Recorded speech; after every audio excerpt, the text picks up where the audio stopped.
কারো উপর আমি তাওয়াক্কুল করতে চাই না। এরকম লোকদের কাছে ফাঁসির রশি সকালবেলার চা পানের মতো। আলহামদুলিল্লাহ। সেই রকমই এক মর্দে মুজাহিদের কথা জেলের একজন সিনিয়র কর্মকর্তা আমাকে বলেছিলেন যে এই জীবনে অনেক মানুষের ফাঁসি দেখলাম, ফাঁসির রায় শুনালাম, কিন্তু আমি কিছু দরবেশের চেহারা দেখেছি। তাদেরকে যখন বিচারিক আদালতের কথা বলেছি, তারা শান্ত, সৌম্য, উজ্জ্বল একটা চেহারায় বলেছেন আলহামদুলিল্লাহ। তারা মন খারাপ করেননি, কপালে কোনো ভাঁজ তুলেননি, চোখের কোনা দিয়ে পানি ছাড়েননি, তারা অস্বাভাবিক কোনো আচরণ করেননি। আমরা তখন ভাবতাম একজন মানুষকে ফাঁসির রায় শোনানোর পরে তিনি আলহামদুলিল্লাহ বলতে পারেন। যেদিন ফাঁসি কার্যকর হবে, আত্মীয় স্বজনকে দেখার সুযোগ দেওয়া হয়েছে। যখনই সন্ধ্যার পরে এই সুযোগ আসে, এ লোকেরা বুঝে নেন যে ফাঁসি আজকে রাত্রেই আল্লাহর হুকুমে কার্যকর হচ্ছে।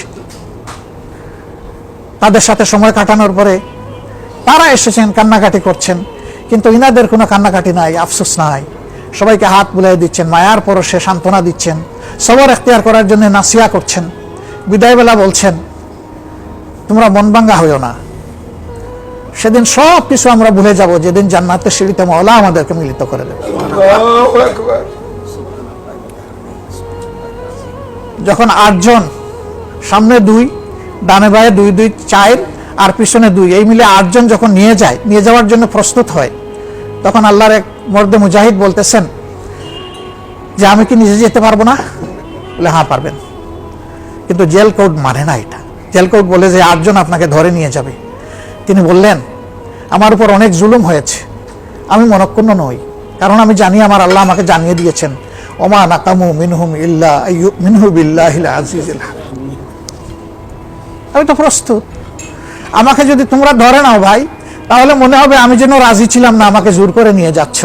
আমি রাজি কেন? আমি তো আগ্রহী, আমি তো খুশি, আমি তো আনন্দিত। এই কিছুক্ষণের মধ্যেই আমি মওলার সাথে মোলাকাত করতে যাচ্ছি। তাদের মন গড়ল, নিজেদের মধ্যে একটু তারা পরামর্শ করলেন, তারপরে বললেন ঠিক আছে আপনাকে এই সুযোগ দেওয়া যাবে। জম টুপি পরানো হয়েছে, উনি বলেছিলেন এই টুপিটা না পরালে হয় না, বলে এটা জেল কোড আমাদেরকে বাধ্য করেছে, আমরা এই ক্ষেত্রেও পারব, আপনার এই রিকোয়েস্ট আমরা মানতে পারবো না। ঠিক আছে, তাহলে আমার সামনে একজন মানুষ থাকো যার পায়ের শব্দ ফলো করে আমি চলে যাব ফাঁসির তক্তার উপরে। সেভাবেই হলো। দাঁড়ালেন, ওখানে যাওয়ার পরে বললো যে এইটাই আপনার গন্তব্য। তিনি দাঁড়ায় গেলেন, এরপরে হাতটা উপরের দিকে উঠাইয়া ফাঁসির রশি স্পর্শ করে এরপরে তিনি কলিমা পড়লেন আশহাদু আল্লা ইলাহা ইল্লাল্লাহু ওয়াহদাহু লা শারীকা লাহু ওয়া আশহাদু আন্না মুহাম্মাদান আবদুহু ওয়া রাসূলুহু। এ ফাঁসির রশি তুমি সাক্ষী থাকো, তোমাকে অন্যায়ভাবে আমার গলায় জড়িয়ে দেওয়া হয়েছে, তুমি শুধু সাক্ষী থাকো, আপনারা আমার ফাঁসি বাস্তবায়ন করুন। আলহামদুলিল্লাহ, আলহামদুলিল্লাহ। বলছিলাম হক কথা বলতে গেলে, হকের পথে চলতে গেলে এই মঞ্জিলগুলো আমাদের সামনে আসবে। আল্লাহর কসম, আল্লাহর কসম, আমরা ভীত নই, আমরা সন্তুষ্ট নই এবং আমরা অনুতপ্ত নই। হ্যাঁ, আমরা যদি মওলার কোনো নাফরমানি করি, কোনো মাখলুকের হক যদি নষ্ট করি, অবশ্যই একবার নয় শতবার আমরা অনুতপ্ত। কিন্তু আমাদেরকে যে ভাবে অত্যাচার এবং জুলুম করা হয়েছে তার জন্য মুঠেই না। আজকে শুধু আমরা মজলুম না, আজকে সমস্ত উলামায়ে কেরাম মজলুম। আজকের এই সম্মেলনটা হইল মজলুমের সম্মেলন। আমার কাছে 1 লক্ষ মানুষের একটা সম্মেলনের চাইতে আজকের এই মজলুমদের এই মজলিসটা আমার কাছে অনেক দামি, অনেক ওজনদার। আমি আল্লাহ তাআলার কাছে দোয়া করি আল্লাহ যেন তার ওজন দান করেন। আমার সম্মানিত বন্ধুগণ, আজকে নিশ্চয়ই আপনারা এখানে বক্তৃতা শুনতে আসেন। আমার আগ্রহ ছিল যে আমি মজলুমদের মুখগুলা মন ভরে দেখব। আমি বিশ্বাস করি যারা জেলে গিয়েছেন তারাও মুসলিম, যারা বাইরে আছেন তারাও মুসলিম। আজকে শান্তিতে থাকতে দেওয়া হয় না। হাজার জাতের ছাপ, ধমক, লুপ, যাকে যেটা দিয়ে কাজ করা যায় সব অস্ত্র প্রয়োগ করা হচ্ছে। আজকে সমাজটা একেবারে শেষ প্রান্তে চলে গেল। উলামায়ে কেরাম আজকে জুমার খুতবায় মিম্বরে বসে কি বলবেন তাও ডিকটেট করা হয়, তাদের বক্তব্য রেকর্ড করা হয়। তারপরে অপছন্দ হলে তাকে সাবধান করে দেওয়া হয়। আজকে মেহরাব মিম্বরটা পর্যন্ত অরক্ষিত, সেই জায়গায় মন খুলে মন ঝেড়ে মনের কথা আবেগ দিয়ে মুসল্লিয়ানে কেরামকে বলার সুযোগ সেটাও সংকুচিত। হ্যাঁ, এই সব কিছুই বলে দিচ্ছে রাত যত গভীর, ভোরের সূর্যের আগমন তত নিকটবর্তী ইনশাআল্লাহ। আমি শুধু আপনাদের কাছে দোয়া চাই একটা বিষয়ে, আমাদের মাঝে বিভিন্ন ব্যাপারে আদু মুবিন যে জিদ ধরেছিল আমাদের ক্ষতিগ্রস্ত করে ছাড়বে, সে বিভিন্ন ব্যাপারে ছোটখাটো জিনিস আমাদের অন্তরে ঢুকাই দেয়। আমি আপনাদের কাছে দোয়া চাই আল্লাহ যেন এই ছোট্ট মানুষটার অন্তরকে সেই রকম সংকীর্ণতার কলুষতা থেকে মুক্ত করে দেন। আর আপনাদের জন্য দোয়া করি, আপনারা এক একজন এক এক জায়গায় রাহবার, আল্লাহ যেন আপনাদের দিলকে ওয়াসিয়া করে দেন। এই দিল দিয়ে গোটা মুসলিম উম্মাকে যেন ধারণ করার তৌফিক আল্লাহ তাআলা দান করেন। আমরা এক উম্মত, সমস্ত মুসলমানেরা পৃথিবীর যেখানেই থাকুক সকলের জন্য প্রাণ খাদে আমাদের। আজকে দেখেন আফগানিস্তানে কি তাদের অপরাধ, তারা শুধু শরিয়া আইন কায়েম করবে বাবা, এই জন্যে তাদের ন্যায্য পাওনা পর্যন্ত আটকে দেওয়া হয়েছে। তাদেরকে কোনো স্বীকৃতি দিতে দিচ্ছে না দুনিয়ার কোনো দেশকে।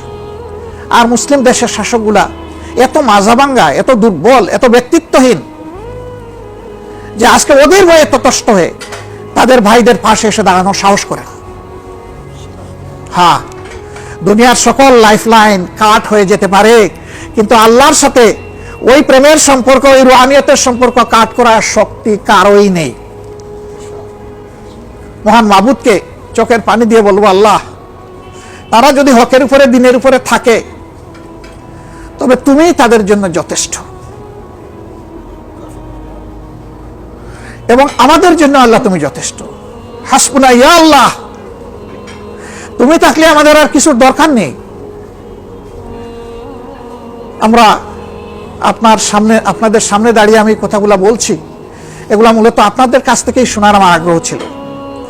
সময়ের সংক্ষিপ্ত কলেবরের কারণেই আমার মনের আবেগগুলা আপনাদের সামনে আমি তুলে ধরলাম।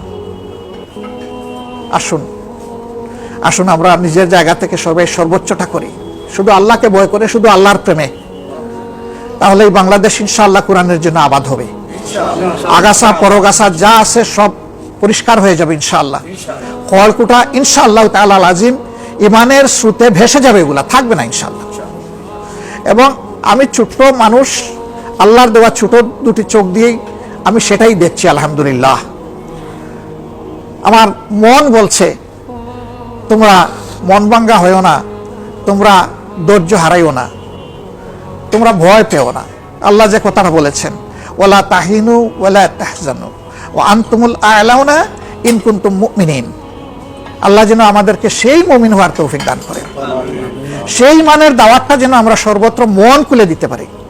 আল্লাহর কাছে সেই তৌফিক কামনা করে আজকের এই মাখতাসার ইন্তেজামে আপনারা তাকলিফ করে এখানে এসেছেন। আমি মহান মৌলার প্রতি শুকরিয়া আদায়ের পাশাপাশি আপনাদেরও কৃতজ্ঞতা আদায় করছি। আপনারা যখন নিজের জন্যে, প্রিয় দেশের জন্য, দেশবাসীর জন্যে মন খুলে প্রভুর দরবারে চোখের পানি হাদিয়া করে দোয়া করবেন, আমাদেরকে মেহেরবানি করে আপনাদের দোয়াতে একটু স্মরণ রাখবেন, একটু শামিল রাখবেন। আল্লাহ তাআলা আমাদের সকলকে দিন কায়েমের পথে একে অন্যের সহযোগী হয়ে, সহযোদ্ধা হয়ে আমাদেরকে নৈতিক দায়িত্ব পালনের তৌফিক দান করুন। ওমা তৌফিক ইল্লা বিল্লাহ। আসসালামু আলাইকুম ওয়া রাহমাতুল্লাহি ওয়া বারাকাতুহু।